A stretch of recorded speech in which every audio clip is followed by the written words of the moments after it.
ಸಂಪಂಗಣ್ಣನವ್ರನ್ನ ಎಮ್ಮೆಲ್ಯೆ ಮಾಡ್ತೀರಾ? ಈ ಸಲ ಅವರೇ ನಿಲ್ತಾರೆ. ಕಾರಣ 100 ವರ್ಷ ಆದ್ರೂ ನಾವು ನೆನ್ಕೋಬೇಕು. ಬರೋ ಪೀಳಿಗೆಗೆ ಇದು ಬರ್ದಿರೋದನ್ನ ತಿಳಿಸ್ತಾನೆ ಇರ್ಬೇಕು, ಯಾರು ಮರಿಬಾರ್ದು. ಯಾಕಂದ್ರೆ ಕಷ್ಟಪಟ್ಟು ಶೋಷಿತ ವರ್ಗ ಏನಿತ್ತು ಅವ್ರನ್ನ ಒಂದು ಸಮಾಜದ ಮುಖ್ಯ ವಾಹಿನಿಗೆ ತರಲಿಕ್ಕೆ ಎಷ್ಟು ಕಷ್ಟಪಟ್ಟರು ಅನ್ನೋದು ತಿಳಿಸಲೇಬೇಕಾಗ್ತದೆ. ನಾರಾಯಣ ಸ್ವಾಮಣ್ಣವರು ಸ್ಪಷ್ಟವಾಗಿ ಹೇಳಿದ್ದಾರೆ ಎಲ್ಲ. ನಾನು ನೇರವಾಗಿ ವಿಷಯಕ್ಕೆ ಬರ್ತೀನಿ. ಸಂಪಂಗಣ್ಣನವ್ರನ್ನ ಎಮ್ಮೆಲ್ಯೆ ಮಾಡ್ತೀರಾ? ಈ ಸಲ ಅವರೇ ನಿಲ್ತಾರೆ. ಕಾರಣಾಂತರಗಳಿಂದ ಅವ್ರು ನಿಲ್ಲಕ್ಕಾಗ್ಲಿಲ್ಲ. ಅವ್ರು ಬರೀ KGF ಅಲ್ಲ, ರಾಜ್ಯ ಪೂರ್ತಿ ಸುತ್ತಾ ಇದ್ದಾರೆ. ಅಂಬೇಡ್ಕರ್ ವಾದ, ಶೋಷಿತ ವರ್ಗದವರ ಒಂದು ಬೆನ್ನೆಲುಬಾಗಿ ನಿಂತಿದ್ದಾರೆ. ಬರೀ ನಮ್ಮ ತಾಲೂಕು KGF ಅಲ್ಲ, ಎಲ್ಲೆಲ್ಲೋ ಓಡಾಡ್ತಾ ಇರ್ತಾರೆ. ಎಲ್ಲಿ ನೋಡಿದ್ರೆ ಫೋಟೋಗಳು ನೋಡ್ತಾ ಇರ್ತೀವಿ. ಸ್ವಲ್ಪ ಈಚೆ ಓಡಾಡೋದು ಕಡಿಮೆ ಮಾಡಿ ಈ ವರ್ಷ ಪೂರ್ತಿ KGF ಅಲ್ಲಿರ್ರಿ ಅಂತ ನಿಮ್ಮಲ್ಲಿ ಮನವಿ ಮಾಡ್ತೀವಿ. ನಾರಾಯಣ ಸ್ವಾಮಣ್ಣವ್ರು ಹೇಳ್ತಾ ಇದ್ರು ಭ್ರಷ್ಟಾಚಾರದ ಬಗ್ಗೆ, ಕಾನ್ಸ್ಟಿಟ್ಯೂಷನ್ ಬಗ್ಗೆ. ಚೆನ್ನಾಗಿ ಹೆಂಗಾಗಿದೆ ಅಂದ್ರೆ, ಅಂಬೇಡ್ಕರ್ ಅವ್ರು ಬರ್ದಿರೋ ಕಾನ್ಸ್ಟಿಟ್ಯೂಷನ್ ಒಂದಾದ್ರೆ, ನಾವೇ ರಾಜಕಾರಣಿಗಳು ಒಂದು ಕಾನ್ಸ್ಟಿಟ್ಯೂಷನ್ ಬರ್ಕೊಂಡಿದ್ದೀವಿ, ಲಂಚದ ಕಾನ್ಸ್ಟಿಟ್ಯೂಷನ್. ಏನಾಗಿದೆ, ನಾವೆಲ್ಲ ಬೈಕತ್ತೀವಿ. ಒಬ್ಬ ಸಬ್ ಇನ್ಸ್ಪೆಕ್ಟರ್ಗೆ 35 ಲಕ್ಷ ಅನ್ರಿಟರ್ನ್ ಕಾನ್ಸ್ಟಿಟ್ಯೂಷನ್, ತಹಶೀಲ್ದಾರ್ಗೆ 40 ಲಕ್ಷ ಅನ್ರಿಟರ್ನ್, DC ಕೂಡ, AC ಕೂಡ. ನಾವೆಲ್ಲ ಈ ಬ್ಯಾನರ್ ಹಾಕೋದ್ ಬದಲು ಅದೊಂದು ಬ್ಯಾನರ್ ಹೊಡೆಸ್ಬೇಕಾಗ್ತದೆ ಬರೋ ದಿನಗಳಲ್ಲಿ. ವಿಲೇಜ್ ಅಕೌಂಟೆಂಟ್ ಎಂದು ಹಿಡಿದು PDOಗಳಿಂದ ಹಿಡಿದು ಎಲ್ಲ ಇಷ್ಟು ಫಿಕ್ಸ್ ಆಗ್ಬಿಟ್ಟಿದೆ. ಎಲ್ಲ ಎಲ್ಲಿ ಬರ್ತದೆ? ಮತ್ತೆ ಜನಗಳ ಹತ್ರನೇ ತಿನ್ನೋದು ನಾವು. ಅವರೆಲ್ಲ ಜನಗಳ ಹತ್ರ ಕಿತ್ತಿ ನಮಗೆ ಕೊಡೋದು, ನಾವು ಹೋಗಿ ಎಲೆಕ್ಷನ್ ಖರ್ಚು ಮಾಡೋದು. ಇದು ಒಂದು ಹೊಸ ಕಾನ್ಸ್ಟಿಟ್ಯೂಷನ್ ಆಗಿದೆ. ಬರೀ ತಿಂದೋರು ಮೇಲೆ ಹೋಗಿ ಹೋಗಿ ಹೋಗಿ ಜನಗಳನ್ನ ಹಿಂಸೆ ಮಾಡಿ ನಮ್ಮನ್ನೆಲ್ಲ ರಾಜಕಾರಣಿಗಳಂದ್ರೆ ಎಲ್ಲ ಬೈಕಂತ ಇರ್ತಾರೆ.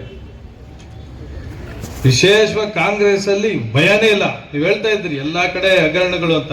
ಇವತ್ತು ನಾನು ರೂಲಿಂಗ್ ಪಾರ್ಟಿ MLA ಅಂತ ತಿಳ್ಕೊಳ್ರಿ. ನನ್ನ ವಿರುದ್ಧ ನೀವ್ ಯಾರು ಅರ್ಜಿ ಕೊಡಕ್ ಒಂದು ಡಿಪಾರ್ಟ್ಮೆಂಟೇ ಇಲ್ಲ. ಎಷ್ಟಾರ ಲೂಟಿ ಮಾಡಬಹುದು ನಾನು. ಯಾವ್ದಿದೆ? 100 ಕೋಟಿ, 200 ಕೋಟಿ, ಒಟ್ಟಾಗಿದೆ 1000 ಕೋಟಿ. ಒಪ್ಪನಕ್ಕೆ ತಗೊಳ್ಳೋ ಮಟ್ಟಕ್ಕೆ ಬಂದ್ಬಿಟ್ಟಿದ್ದೀವಿ. ರಾಜಕಾರಣಿಗಳು ಅಂತ ಹೇಳ್ಕೊಳಕ್ಕೆ ನಾಚಿಕೆ ಆಗ್ತದೆ ಈಚೆ ಕಡೆ ಎಲ್ಲರೂ ಹೋದಾಗ. ಬೆಂಗಳೂರ್ದು ಹೇಳ್ತಾ ಇದ್ರು ಕತೆ. ಎಕರೆ ಜಮೀನಲ್ಲಿ ನಾಟ್ಸಮಣ್ಣ ನಿಮಗೆ ಗೊತ್ತಿರುತ್ತೆ ಅನ್ಕೊಂಡಿದ್ದೆ.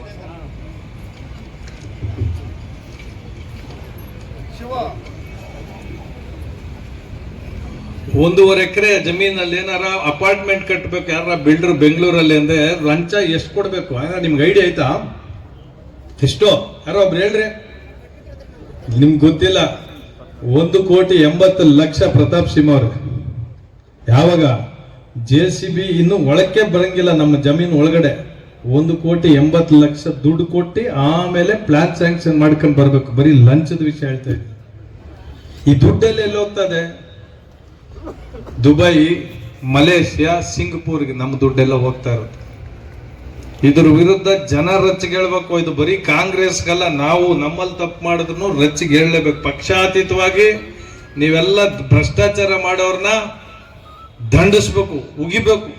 ಆಗ್ಲೇ ಇದು ಅಂಬೇಡ್ಕರ್ ಅವರು ಬರೆದಿರೋ ಸಂವಿಧಾನಕ್ಕೆ ನಾವೆಲ್ಲ ನ್ಯಾಯ ಕೊಟ್ಟಂಗೆ ಆಗ್ತದೆ. ಇಲ್ಲಾಂದ್ರೆ ಅದು ಸಂವಿಧಾನ ಹಂಗೆ ಉಳ್ದಾಗ ಬಿಡ್ತದೆ. ನುಗುಲ್ ಮುಟ್ಟಾಗಿದೆ.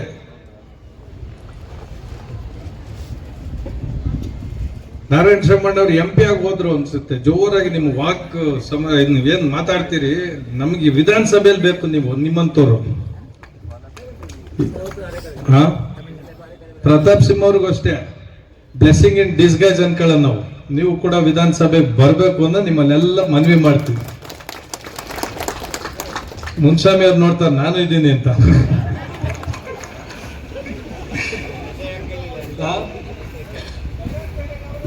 ಹೌದಾ? ನೋಡಲ್ಲಿ ಟಿಕೆಟ್ ಘೋಷಣೆ ಮಾಡ್ತಾರಲ್ಲ ಆ ಕಡೆ ಯಾರು. ಹೇಗೆ ರಾಜಕಾರಣ ಅನ್ನೋದು ಹಣೆ ಬರಾಕ್ಬಿಟ್ಟಿದೆ. ಒಳ್ಳೆ ಕೆಲಸ ಮಾಡಿದ್ರೆ ಗೆಲ್ತೀವಿ ಅಂತಿಲ್ಲ. ಆ ಟೈಮಲ್ಲಿ ಏನೇನ್ ಮಾಡ್ಬೇಕು. ಹಾಗಾಗಿ ನಿಮ್ಗೆಲ್ಲ ಮನವಿ ಮಾಡೋದಿಷ್ಟೇ. ಸಂಪಂಗಣ್ಣವರು ಇಲ್ಲಿ BJPನೇ ಇರ್ಲಿಲ್ಲ ಮೊದಲು. ಸಂಪಂಗಣ್ಣವ್ರ ಮೊದಲು ನೀವು ಬರಕ್ ಮೊದಲು BJP ಯಾರು ಗೆದ್ದಿದ್ರಾ? ಗೆದ್ದಿರ್ಲಿಲ್ಲ. ಅಲ್ಲಿಂದ ಬಂದು ಸಂಘಟನೆ ಮಾಡಿ ನಾನು ಸಂಪಂಗಣ್ಣವ್ರ ಮಕ್ಕ ನೋಡಿರ್ಲಿಲ್ಲ. ರಾಮಕ್ಕನವ್ರು ನಮ್ಮ ಜೊತೆ ಎಮ್ ಎಲ್ ಎ ಆಗಿದ್ರು.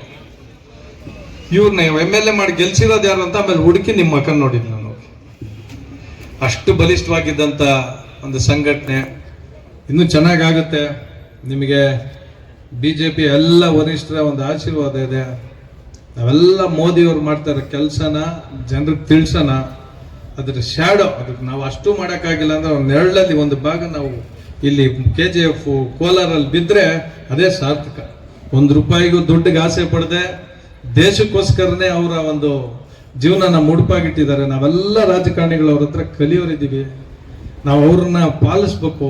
ಭ್ರಷ್ಟಾಚಾರ ಇಲ್ಲದೆ ಹೆಚ್ಚು ಕಡಿಮೆ ಯಾವ ಮಿನಿಸ್ಟ್ರು ಜೈಲ್ಗೆ ಹೋಗದೆ, ಸೆಂಟ್ರಲ್ ಮಿನಿಸ್ಟ್ರು MP ಗಳು ಯಾರು ಭ್ರಷ್ಟಾಚಾರದಲ್ಲಿ ಇಲ್ಲದೆ ನೋಡ್ಕೊಂಡವ್ರು ಅವ್ರೊಬ್ಬರೇ ಅಲ್ಲ. ಎಷ್ಟು ಜನ ಅವ್ರ ಜೊತೆಲಿ ಗೆದ್ದಿರೋರ್ನು ಕೂಡ ಭ್ರಷ್ಟಾಚಾರ ಮಾಡ್ದಿದ್ದಂಗೆ ನೋಡ್ಕೊಂಡಿದ್ದಾರೆ. ಎಲ್ಲರನ್ನು ಚೆಕ್ ಮಾಡ್ತಾರೆ. ನಾನೇನಾರ ಅವ್ರ ಗಮನಕ್ಕೆ ಬಂದ್ರೆ ಅವ್ರನ್ನ ತೆಗೆದ್ಬಿಡ್ತಾರೆ. ಕಾಂಗ್ರೆಸ್ ಅಲ್ಲಿ ಹಂಗಲ್ಲ. ಭ್ರಷ್ಟಾಚಾರ ಮಾಡಿದಷ್ಟು ಗೌರವ ಜಾಸ್ತಿ. ಅವ್ರ ಮನೆಗೆ ಹೋಗಿ ಮಾತಾಡ್ಸ್ಕೊ ಬರ್ತಾರೆ. 200-300 ಕೋಟಿ ನಾರಾಯಣಸ್ವಾಮಣ್ಣ ಡ್ರಾ ಮಾಡಿದ್ರೆ ಮನೆಗೆ ಹೋಗ್ತಾರೆ, ಮಾತಾಡಿಸ್ಕೊ ಬರ್ತಾರೆ. ಸೊಸೈಟಿನೂ ಹಂಗೆ ಆಗ್ಬಿಟ್ಟಿದೆ. ಈಗ ಏನಾಗಿದೆ, ಜಾಸ್ತಿ ಲೂಟಿ ಮಾಡಿದ್ರೆ ಗೌರವ ಜಾಸ್ತಿ, ಜನನೂ ಗೌರವ ಜಾಸ್ತಿ ಕೊಡ್ತಾರೆ. ಮಠಗಳಲ್ಲೆಲ್ಲ ಕರೆದಿ ಸನ್ಮಾನ ಮಾಡ್ತಾರೆ. ಇನ್ನೂ ಜಾಸ್ತಿ ಲೂಟಿ ಮಾಡಿದ್ರೆ ವೀಕೆಂಡ್ ವಿತ್ ರಮೇಶ್ ಅಲ್ಲಿ ಕರೆದಿ ನಮ್ಮ ಇದನ್ನೆಲ್ಲ ಹೇಳ್ತಾರೆ. ನಾವು ಸಾಧನೆನ ಎಷ್ಟೆಷ್ಟು ಕೋಟಿ ಲೂಟಿ ಮಾಡಿದ್ವಿ ಅದನ್ನ ನೋಡಿ ಅಳೋದು, ಮನೆಯವ್ರನ್ನೆಲ್ಲ ಕರ್ಸೋದು, ಹಿಂಗಾಗೋಗಿದೆ. ಜಾಸ್ತಿ ಲೂಟಿ ಮಾಡಿದ್ರೆ ಗೌರವ ಜಾಸ್ತಿ. ಜನನು ಹಂಗೆ ಆಗ್ಬಿಟ್ಟಿದ್ದಾರೆ. ಈಗ ಯಾರೋ ಒಬ್ಬ ಸಣ್ಣ ಕಳ್ತನ ಮಾಡಿದ್ರೆ ಅವನ್ನ ಬೈತಾರೆ, ಊರಲ್ಲಿ ಅವಮಾನ ಮಾಡಿ ಎಲ್ಲ ಪದ್ಧತಿ ಮಾಡ್ತಾರೆ. ಅದೇ 200 ಕೋಟಿ ಲೂಟಿ ಮಾಡ್ಕೊಂಡ್ ಬಂದ್ರೆ ಬದುಕಿದ್ರೆ ಹಂಗ್ ಬದುಕ್ಬೇಕು ಅಂತಾರೆ ಜನ. ಬದುಕಿದ್ರೆ ಹಂಗ್ ಬದುಕ್ಬೇಕ ಅಂತ ಹಂಗೆ ಆಗಿರೋದು ಇವ್ರು ರಾಜಕಾರಣದಲ್ಲಿ. ಜಾಸ್ತಿ ಲೂಟಿ ಮಾಡಿದ್ರೆ ಅವ್ರ ಗೌರವ ಜಾಸ್ತಿ. ಅದು ನಿಲ್ಬೇಕು. ಕಾನ್ಸ್ಟಿಟ್ಯೂಷನ್ ಬಗ್ಗೆ ಮಾತಾಡೋದಲ್ಲ. ಅಂಬೇಡ್ಕರ್ ಅವರು ಹೇಳಿದ್ದಾರೆ, a man cannot become great if he can't remember history ಅಂತ ಹೇಳಿದ್ದಾರೆ. ಇತಿಹಾಸನ ತಿಳ್ಕೋಬೇಕು, ಇತಿಹಾಸನ ಮರಿಬಾರ್ದು.